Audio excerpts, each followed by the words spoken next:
A part of me still questions its reality because of how quickly and viciously it happened. My father threw a metal cake stand at me, and the next thing I knew, I was lying on the floor, bleeding near the entrance of the wedding site, struck in the head. No prior notice was given, less accumulation. The only things that happened were my parents' twisted smiles and a quick glance before the violence started. My refusal to participate is the sole reason. Refusing to part with the house I've poured my heart and soul into building. For the third time, I refuse to be invisible. 30 years old here, and my name is Rachel Monroe. For my job, I use the scientific method. A person who owns their own home. A strong-willed lady who fought her way out of a dysfunctional family, who abandoned her whenever they were in need. Their target was my home. Betrayal was what they brought. Melissa. My younger sister was meant to be the center of attention at that wedding. Something was amiss, though, when they drew me aside and greeted me with their fake smiles and sugary voices. "You live all by yourself in that mansion, Rachel, my darling." My mom gushed that Melissa and Caleb need a new beginning. Sobs went out of my chest. My father advanced with his hideous grin before I could even respond. "We believe it would be an ideal wedding present," he stated. "No is what I said." After that, he struck me. Instead of listening to me say no in front of dozens of guests and 1,000 little lies, my father decided to hit me with cold metal in the reception hall under the gentle glow of fairy lights. I still feel the ache. I was shocked. The subsequent hush. Syrup stains white tile. Let out a gasp. There was a hush. The score came to a halt. Melissa stood there in her gown, motionless, as her idealized view of our idyllic family crumbled before the arrival of the paramedics. It ought to have been warm, familiar, and safe to grow up in Charleston, South Carolina, like sunlight on skin. I felt like I was a character in someone else's story, one where I didn't have a line, a limelight, or any applause in our 2-story colonial house with blue shutters and a porch swing. There seemed to be a change in the force of gravity in our home the moment Melissa was born. Her presence was the center of attention. Her sing-song voice, her wavy blonde hair, and her perfectly timed giggles made others grin, even when they didn't know her. Eleanor, my mom, cherished her even when she ruined things or lied. She referred to her as my little angel, still. Richard, my father, pretended as if she were a little prodigy, come to sanctify his existence. What about me? I was only Rachel, the reserved one, the one that matters, that person who never cracked a grin because they read too much. Despite my regrets, I have a fairly good recollection of my 5th birthday. A children's chemistry kit was what I had pleaded for. I wanted to use glass tubes and bubbling beakers to mix colors, create reactions, and feel like the world made sense. A pink ribbon-wrapped package revealed a frilly dress. Lacy, loud, and completely unlike me. Instead, I opened the box and took it out. "Rachel." My mom let out a squeal. "Now you'll have Melissa's stunning good looks?" I glanced up, hoping for a small acknowledgement that it wasn't what I had hoped for, but her gaze was fixed on Melissa, who was dancing in a matching dress next to me. Oh, I certainly didn't wear that. On one occasion only. Indeed, that was the trend. Melissa would be the spelling bee champion. Celebrities would rejoice.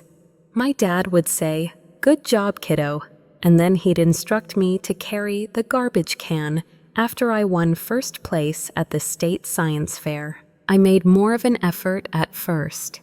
It was my hope that they would take notice of me. If I won more often, shone brighter, and kept to myself. With perfect grades, middle school rolled around. I self-taught some basic computer code, constructed a weather balloon, and even made it to the state finals in the Young Innovators competition. They were conspicuously absent from the ceremony. Photos of Melissa's tap dancing showcase were plastered all over the fridge later that week. Her finish was fourth, but her cuteness was undeniable. Simply put, I was too intense. The kind of pain that teaches you to withdraw is the kind that I can't even begin to fathom now. But I remember it clearly from when it happened. Floating about was a skill I mastered. I got really good at disappearing into the background, never making a fuss, and never voicing my dreams aloud. School reading and silence were my refuge. It was in the lab that I felt truly seen. Rachel, science isn't something you grasp. It's something that resides within you. My high school chemistry teacher, Mrs. Landers, told me, when we were in class together, colleges and institutions that have robust research departments can be good options for you. I had never before encountered an adult who treated me with such respect. However, at home there was no change. Melissa remained Eleanor's miracle, and Richard continued to laugh harder at her jokes than he ever had at mine. Over the holidays, Melissa performed in front of an audience, while I hid behind the curtain. Even during family dinners, whenever I would propose, an idea Mom would quickly counter with, "Rachel, not now." However, when Melissa would offer a nearly identical suggestion 5 minutes later, Mom would smile as if she had just found a solution to world hunger. When I was 16 years old, I realized this wasn't going away on its own. I was not unintentionally forgotten. They were so focused on the me that complemented their own image that I fell by the wayside. Whoa, a female scientist. It looked terrible in the photo. A girl who opted for sneakers over high heels. Not very good at throwing garden parties. A girl who probed too deeply and who hid her true emotions behind an insincere smile that caused a lot of hassle. I didn't rebel, though. I refrained from making a scream, slamming doors, or threatening to flee. As an alternative, I secretly promised myself something in the dark of my room, away from prying eyes. In due time, I would depart, not to get away from them, but to discover who I am. I was determined to become exactly what I needed, not what they wanted. Finally, I would have a sense of belonging to something substantial. To me, college was more than a way out. It was my very survival. I had to read the acceptance letter from the University of Georgia 3 times before I could believe it was real. It was for a full scholarship in environmental biochemistry. As Eleanor chopped apples and Richard perused the sports section, I remained motionless in the kitchen, clutching the letter in my quivering hands. By the time I said I got in, my voice was almost audible. Eleanor remained in her seat. "That's lovely, darling," she responded calmly. "However, you must admit that it is quite a distance from your house." Just then, Richard looked down from his spectacles. "Is Clemson an option?" "Nearer it is. On weekends, you could return home and lend a hand with Melissa's pageants." "No, so it..." "Oh," I said. Silently, I gathered my belongings. Just the 2 of them. Having dinner as a family cannot happen. I rolled my suitcase down the hall while Melissa barely glanced up from her phone. As a token of her appreciation, my mom gave me a container of leftover lasagna and stated, "Don't forget men like women who can cook." My dad gave me a good luck grunt and returned to the game. The moment I departed, I refrained from bawling. There was no rage in me. Nothing filled me.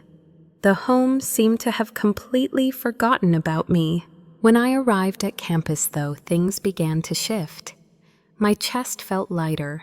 Apologizing for taking up room was unnecessary.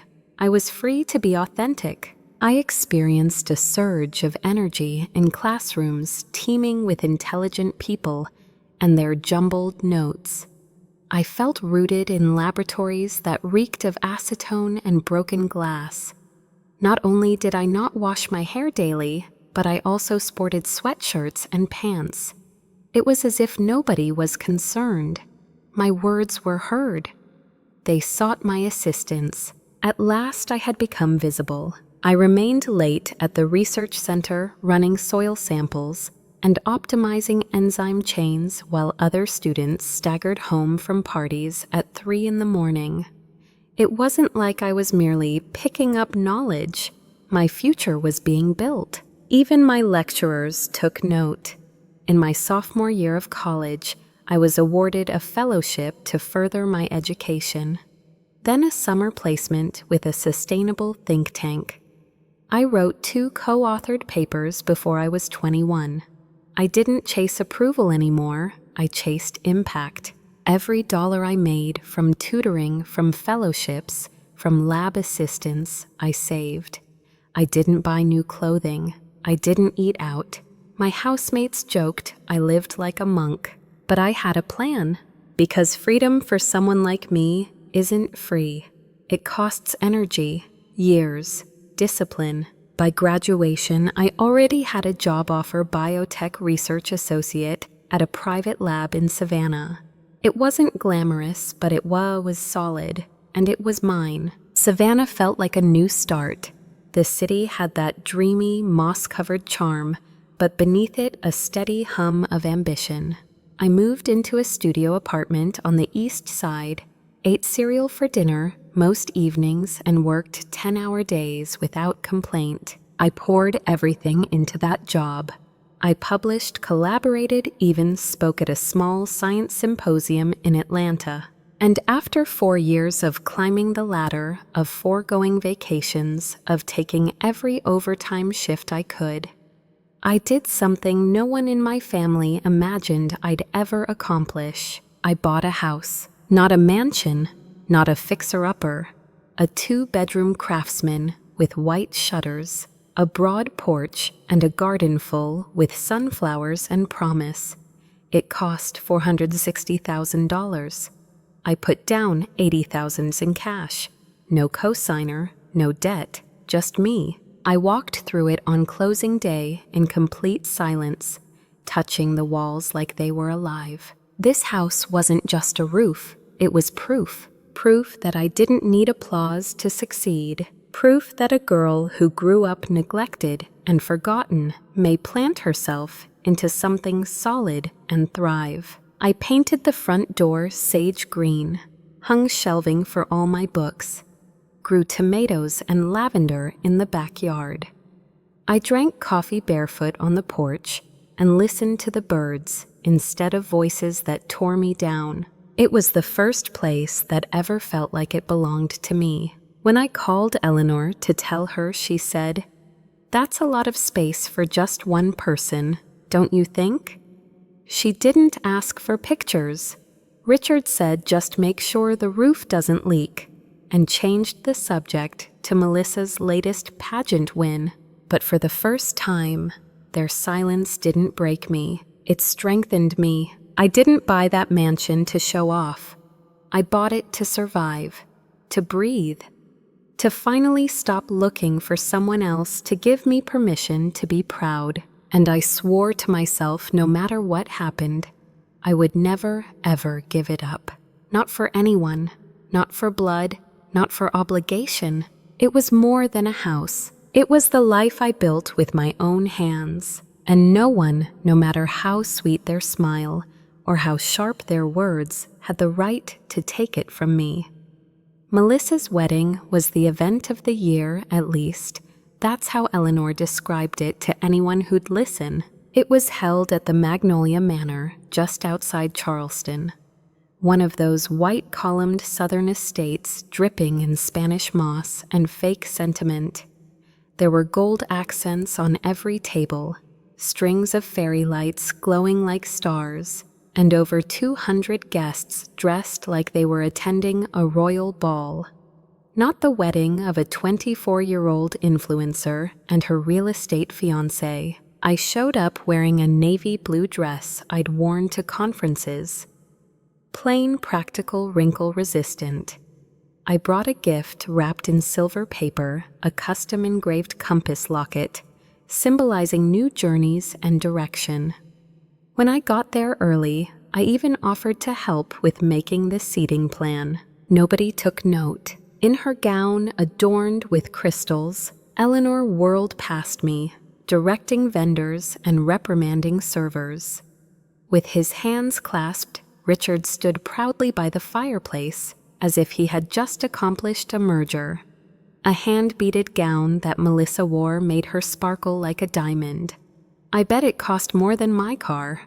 She hugged, kissed the air, and laughed as if she had swallowed a spotlight as she flitted from one person to another. I hung there on the periphery, smiling and nodding nicely, while people spoke about flowers, seating arrangements, and the best hashtag to use in Melissa's wedding photographs. It was unexpected for there to be a party. Thank you, I didn't anticipate that at all. What followed was also unexpected. Near the hors d'oeuvres table just before the ceremony was about to start, Eleanor discovered me. Holding a glass of sparkling water and acting as if I weren't invisible. A smile so sugary it might make milk curdle, she strolled over. As she delicately placed her manicured hand on my arm, she said, "Rachel, my darling, stand by while we have a word." Shortly after, Richard came over to join us. His back was straight, quite stuffy, calculated. Even before they spoke, my stomach churned. Through the venue's side corridor and out of the throng, they guided me into a candlelit room with an aroma of flowers and old money. Time was not wasted by Eleanor. She started by saying, "Your sister's life will be forever changed by this day," in a low but urgent voice. Up until this point, everything has gone smoothly. However, there is a single matter that requires your assistance. Before her, I gazed. Next stop, Richard. After speaking, he coughed. "It's concerning your residence," he stated. Anxiety gripped me. "Why don't you tell me about it?" Eleanor leaned closer, her anticipation shining in her gleaming eyes. Given the current state of the property market, wouldn't it be a touching gesture to give Melissa and Caleb your house as a wedding present? They're about to start a life together, and you don't want to miss out on it. I squinted, at most once, twice. "Are you kidding me?" My voice was flat, I remarked. "Sure thing." She smiled as if this were a miraculous fix. "You are a loner. No one should have to occupy such a large room. Your sister would be incredibly touched by this. As a family, it's your responsibility." Richard cut in. "Duty." My heart pounded as that word slammed into my chest. They hadn't even asked. They were giving a recital. Even though my breath was slow and steady, a fire had already sparked inside my ribs. I came clean about how it took me 6 years to save enough to buy the house. Both jobs were full-time. I never went on vacation. For the sake of saving up, I had to skip birthdays and holidays. There I am at home. In response, Richard simply shrugged. "Then have another one." My voice grew raised as I snapped, "You act like it's a sweater." How much does that location mean to me? The kindness left Eleanor's face as she changed expression. A line of sharp pressure formed on her lips. "I was hoping you'd be more giving," she hissed. "A new beginning is what Melissa needs, and I beg to retain the things I have created." She widened her gaze. "Your focus was always on yourself." Selfish was the spark that set it all off. Standing up straight, I did my best. My heart was thumping now, with each pulse becoming increasingly audible. "They are not getting my house," I declared with conviction. "We have concluded our discussion." However, Richard refused to let it stop. His movements were a jumble as he swiftly pivoted to grab the cake stand from the dessert table next to us. A hefty, ornate silver stand designed to accommodate the engagement cake of the happy couple. Silence engulfed him. A voice was spared. Suddenly he swung. The sound of the metal's crack when it struck my skull reverberated throughout my entire body. Searing agony blossomed in an instant. My legs gave way. I staggered backwards, my blood-soaked palm shooting to the area above my ear. Weird distortion of time. In the distance, the music came to a halt. Someone let out a piercing scream. There was a shard of glass, dozens of guests frantically circling phones, erect jaws gaping in disbelief. My hearing was so impaired that I could hardly make out the sound, but I witnessed it. Standing at the doorway, I beheld Melissa, her veil billowing behind her like smoke. Unfortunately, she did not rush over to me. As if she were unable to determine who the true victim was, she remained motionless, her mouth agape and her eyes wide. "You narcissistic girl!" As she sprang for me, Eleanor yelled out. She sounded poisonous, and her angry expression betrayed it. "How could you spoil her day after everything we've done for you?" I stumbled. I was almost caught by someone. I can't place the name. A sudden, harsh and strange voice emerged from the midst of the mayhem. "To the authorities, I will be reporting this." A visitor had dropped by, probably Eric, Caleb's relative. Again, Eleanor let out a scream, but this time someone drew her away. Someone else intervened to separate us. Additional phones rang, beams of light, people speaking, confusion. Following that, I hear sirens, a lot of noise, close. As paramedics rushed into the building, the red and blue reflections on the venue's glass windows shimmered. I continued to clutch my head as I fell to the ground. My clothing was soaked with blood. I had a whirlwind. Amidst the chaos and commotion, I overheard Caleb yelling at Melissa. "Did you allow this to occur?" "I told you so," he shouted. Her reply eluded my gaze. However, I noticed the expression on his face, as if a belief of his had just crumbled.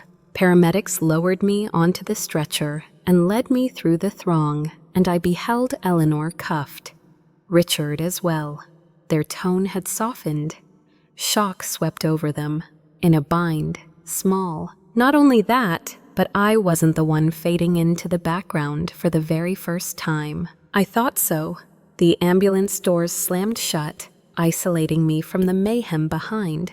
The sirens sounded within, but I could hardly make out their sound. The sound was muted far away.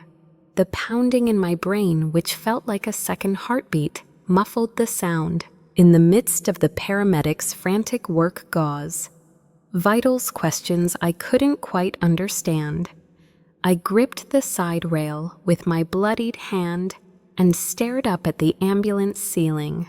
There were waves of clarity and blurring in my vision. "She's stable," expressed one of their colleagues. "Let's make sure she stays awake in case." More out of habit than comprehension, I gave a weak nod. My body was not roused.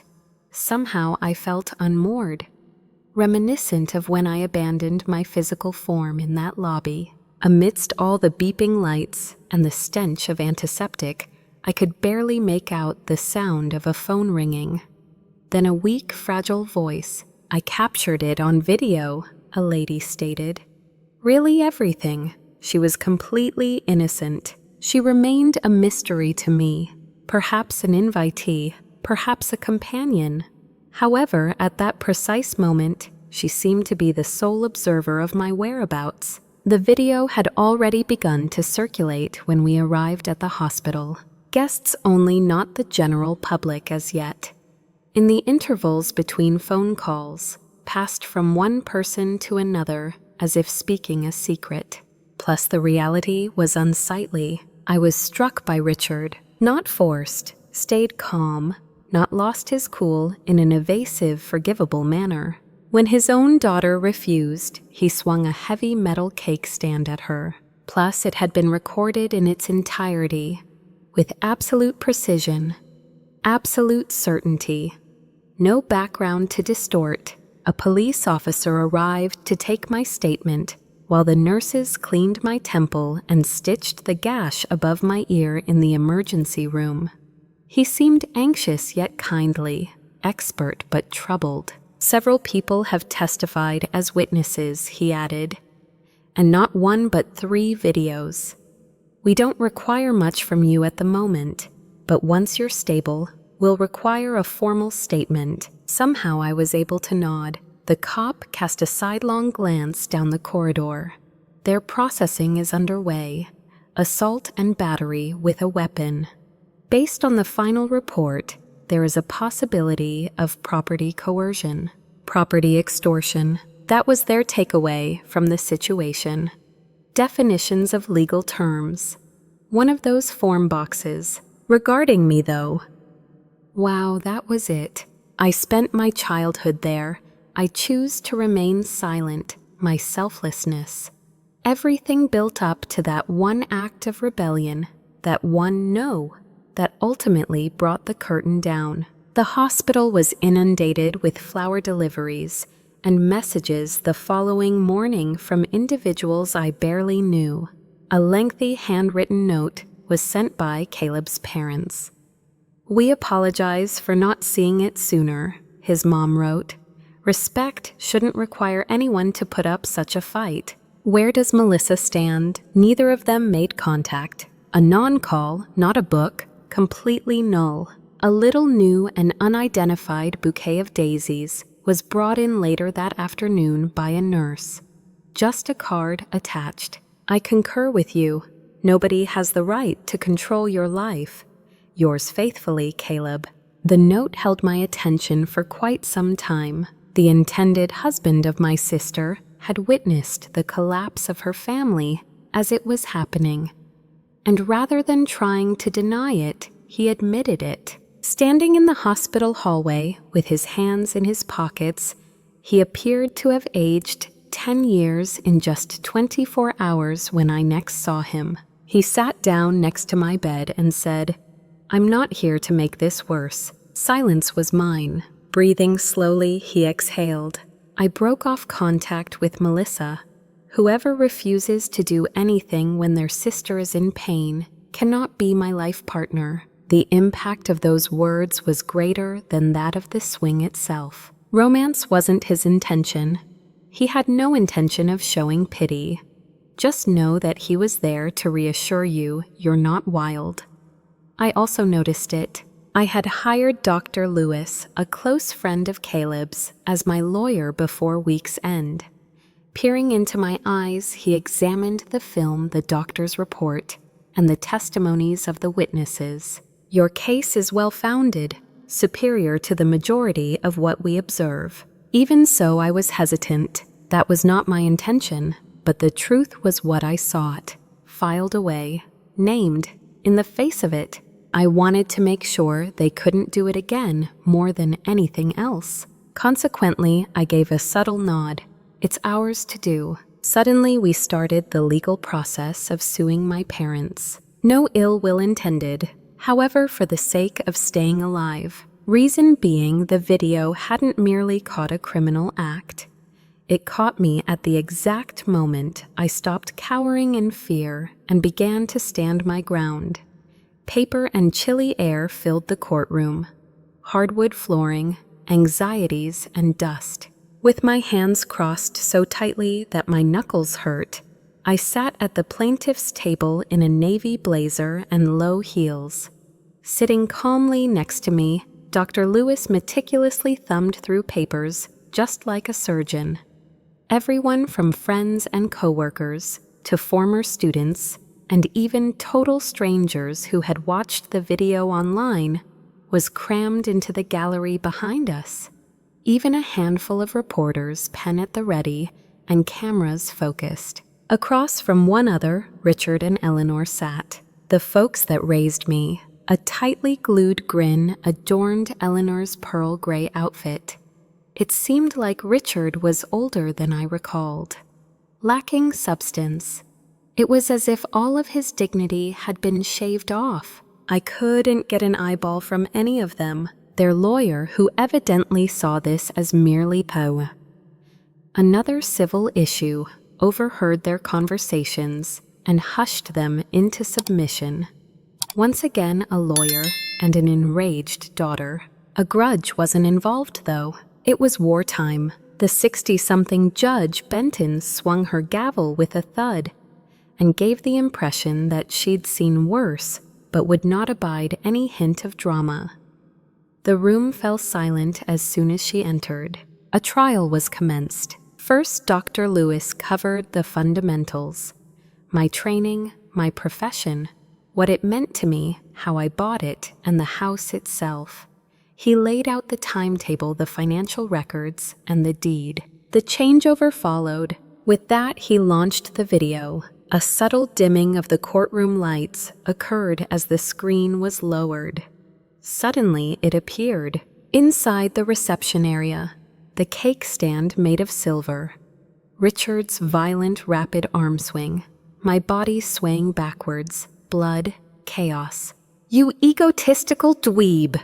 Eleanor yells as she lunges forward, mouth agape, precise and unambiguous. The courtroom was filled with a collective gasp.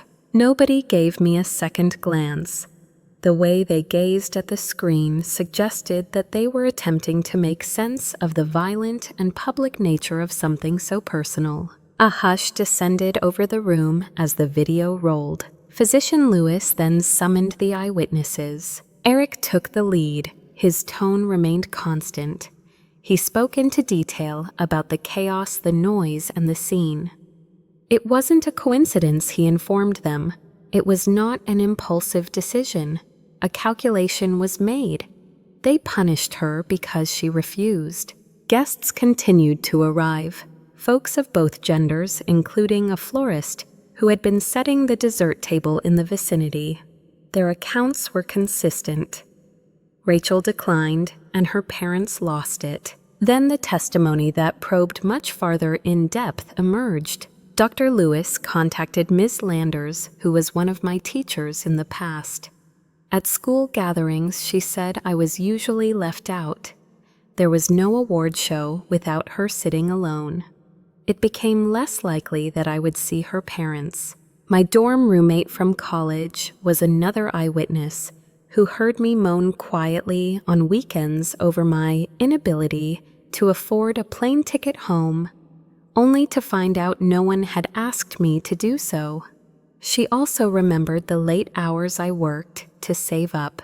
The stories were interconnected, not for a single evening, more than one strike, a pattern though, something to be remembered, an eternity of keeping quiet, erasing, and giving up. The defense made an effort to counter. Their attorney portrayed me as emotionally distant, uncommunicative, and even bitter. He insisted that our conversation at their house was a miscommunication, a well-meaning suggestion that was misunderstood under the stress of the situation. For some reason, Richard remained silent. Quickly, Eleanor stepped up to the stand. Upon hearing this, she sobbed, defended herself in court by saying, "Rachel always kept her distance. We just wanted her to feel like part of the family again." She continued, "I only wanted to help her daughters become closer." Dr. Lewis used images of Melissa's celebrations, graduation banners and online posts, lauding her grace, beauty, and accomplishments as evidence during her cross-examination. After that, he reached into an old picture album and pulled out my state science fair diploma, which was wrinkled, faded, and seemingly forgotten. Why wasn't this greeted with the same level of enthusiasm? He inquired. She said. Eleanor glanced quickly.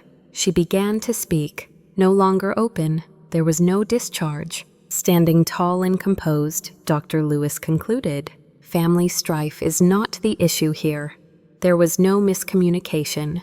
Force is at issue here.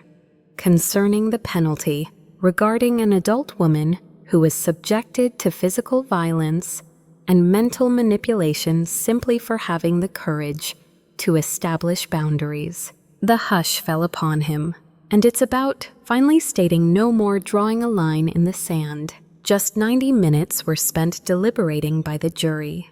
Their faces were pale and glum when they came back. As he stood up, the foreperson's gaze swept over the document held in his hands. On all counts, including felony assault, attempted coercion of property, and emotional abuse, we, the jury, find Richard and Eleanor Monroe guilty. The sound of the gavel striking the wood was akin to a thunderclap. Gripping the edge of the table, Eleanor let out a gasp. With no expression on his face, Richard sat perfectly still. No hesitancy on Judge Benton's part. This court sentences each defendant to 6 years in state prison with no eligibility for parole before serving 4.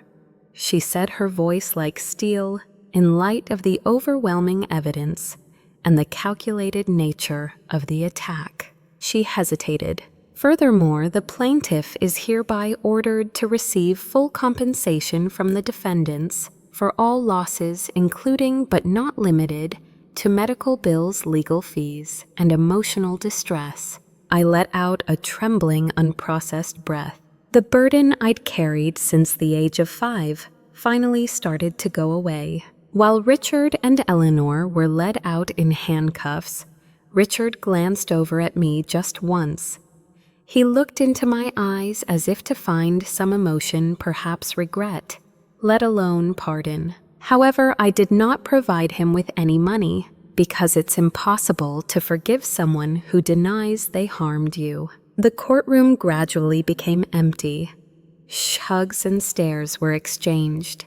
With his arms folded and a little nod, Caleb stood in the rear, remaining calm and composed, exuding pride. As he faced me, Dr. Lewis remarked, "You did something most people never have the courage to do." It was fearful of me. I was liberated, and that was sufficient. A week subsequent to the sentencing, Melissa made her appearance. As I sat on the porch, sipped my tea, and watched the late afternoon sun cast long shadows across the yard, I felt like I had returned home. There was complete calm in the home. Everything that mattered was once again mine. I was on the verge of collapsing when the doorbell rang. However, I had a feeling about who it was even before I opened the door. Melissa stood there in a gray sweatshirt and jeans, hair in a disheveled bun, and without makeup. She appeared more diminutive and less camera-ready, and her humanity shone through. Now her red-rimmed eyes were not from crying. I used to cry a lot previously. "May I enter?" huskily, she inquired. I took a moment to respond, simply moved to the side. As if the walls may reject her, she strode cautiously inside. The bookshelf I constructed, the windowsill plants, and the sage-green door that she had previously deemed too earthy were all subjects of her scrutiny as she looked about the room. "It's nice," she whispered softly. I sat down opposite her, but I didn't even bring out the tea. Prepared for that, I was not. Hands clenched in her lap, she moaned. It went that far, I had no idea.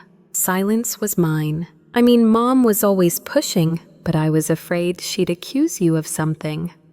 That is not it. Silence hung in the air as I gazed at her. Her remarks were as solid as pebbles on a stone. She drew nearer. "I didn't give them that order, Rachel. The house shouldn't have been that way. I hoped no one would suffer harm." "Did you not?" I whispered the question. Something was wrong with her expression. I was hoping for a present, not a hostage scenario. Averting my gaze, I ducked. As Melissa sank further into her chair, she let out a sigh. "I don't think you comprehend. Becoming the favorite is a wonderful feeling until you learn that it's not permanent. It was always me or nothing. It was imperative that I win, look my best, and smile. Without a word, I met her gaze. I had to vanish too. She grimaced. It was her own doing, she confessed.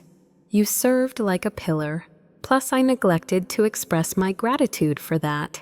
We both took a long breath. Ugly, to be honest. I know you hate me, but I came here because I still see you as my sister, she whispered. Hardly did I swallow. Would you look at me now? Do you also consider the things you've lost? Then she blinked. You failed to safeguard me, I remarked. You did nothing while it happened. However, what's even worse, you took their word for it that I owed you. She quivered. It was terrifying, and I was too, for the past 30 years. Crying and trembling, she finally broke down. I simply do not wish to part ways with you. Stepping briskly toward the window, I gazed out at the yard, into which I had poured my heart and soul. I believe you have already done that, I whispered softly. Then there's the me that kept mum in order to avoid conflict. Wiping her face, she also rose to her feet. Then what? I pivoted away. You aren't hated by me. However, I will not deny its existence. She barely nodded. Standing at the entrance, she paused. Can you ever let me off the hook? I drew a deep breath. Perhaps not. But reconciliation and forgiveness are not the same thing. Her eyes welled up once more. She left without saying a word. As she descended the steps, I watched her make her way through the garden before she re-entered the story she had to write without me. No, I didn't feel victorious. It wasn't cold to me. I felt determined, because showing love does not include inviting someone back into your life. Loving someone sometimes means standing firm and refusing to budge. The scent of jasmine and salt wafts through Savannah in the spring. Longer days followed. On nights, it's less noisy. Slowly but surely, life began to feel like what it truly was, my own, not borrowed, not bargained for. Totally my. The stitches were removed, the bruising diminished. Still something changed within me, and that something was the decision to stop apologizing. I gave the living room a new coat of paint in gentle honey tones, shopped for a used record player, and soon had the house rocking to Sam Cooke and Ella Fitzgerald. I went so far as to start growing my own veggies in the backyard, with unkempt rows of peppers, tomatoes, and rosemary. I told myself over and over again that no one could ever take what I was creating whenever I dug my hands into the dirt. I positioned myself one morning before the framed deed that hung over my desk. I stand alone, fearless and unassailable. The name is Rachel Monroe. A once considered name is now a bold proclamation, an assertion. It was never empty yet. The home was silent. Now I had followers. Avoid using blood. Completely optional. Select individuals. Every week, my lab partner would bring sourdough to our meeting. I received a bouquet of fresh herbs from my elderly neighbor's garden. A high school student called Alyssa, bright, furious, and brilliant, was my tutor every Tuesday. She made me think of how I felt when I was 15, full of potential, but hoping no one would notice. I withheld some information from her. I think I conveyed my point adequately. The power lies in those boundaries. When your dignity is at stake, remaining silent isn't a noble act. Nobody has a right to your tranquility, and you certainly shouldn't give it to those who want it in exchange for something. Sitting on the back stairs with my knees pulled up to my chest, I would watch the sun set beyond the gate on certain afternoons. There was no big deal, nothing rumbling. The only light coming from the trees is a warm golden glow. And quietness brought me a sense of safety I had never experienced before. And then, on a Sunday, someone came knocking on my door. "Good day, Caleb." With a goofy grin on his face, he clutched 2 mugs of coffee. Get this one out of here before you slam the door on my face. It's black from oat milk. Just as much as you despise it. Surprisingly, I couldn't help but release a laugh. You kept that information in mind. In response, he simply shrugged. I have one party trick, you know. With our knees almost touching, but not quite, we sat on the porch. We refrained from discussing Melissa, even the trial, or the mayhem. Jazz houseplants and his new apartment's peculiar odor were some of the topics we covered. He returned a week later. Furthermore, the subsequent one, with no guarantees, with lengthy addresses, no, simply being there. It lacked intimacy, not initially. That was respect, the gentle cadence of two souls who had witnessed the worst in one another, but would not allow it to define them. At some point, I even asked him to pitch in and paint the guest room with me. He gleefully emptied an entire can onto the floor, laughing as if it were the most remarkable event of the entire week. He reached out and took my hand one night as we stood on the porch watching the fireflies dance between the trees. Handed it over. There is no need to rush. Absolutely not. I never saw a woman fight for herself like that. He remarked. I had no idea it was even feasible. I gave his fingers a light squeeze. Until I did, I didn't either. Nothing noteworthy happened. No rain kissing in a movie. Peace and stillness. Minimal effort. You know you've arrived at peace when a storm that seemed like it might devour you completely doesn't. My house and your place became redundant after a while. It was like coming home. Reason being, it had nothing to do with physical space documentation or regulations. It all came down to the kind of life we wanted to create within. We sealed another chapter with each door we closed. Another specter dissipated. This is the result of being true to yourself.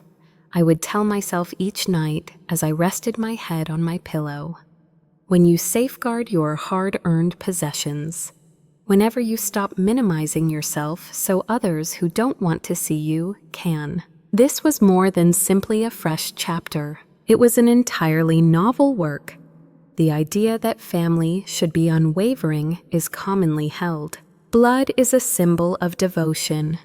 That past implies responsibility. Whoever raised you has a right to share in your future, regardless of what they did, with your past. However, I have discovered an alternative fact. Those aspects of yourself that you had to construct from the ground up are not your responsibility. That is unless they made an effort to undermine you beforehand. Sharing a last name shouldn't make you feel obligated to make peace with anyone.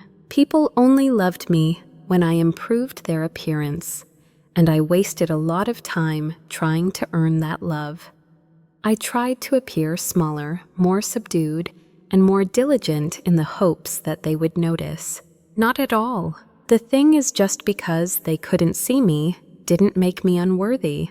This indicated that they were unable to perceive anything other than their own reflection. They accused me of being self-centered after I stopped trying to fit their mold.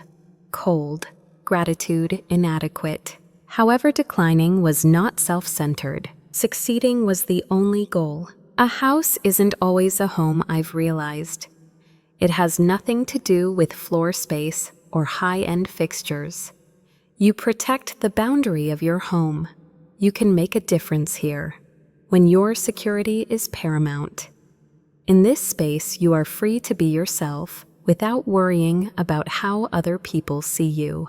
And you're free to distance yourself if someone demands that you cede that kind of space to shame to seems to what family does. You're not stuck with them. Stuck. The door can be locked behind you if you so desire. Forgiveness has great power.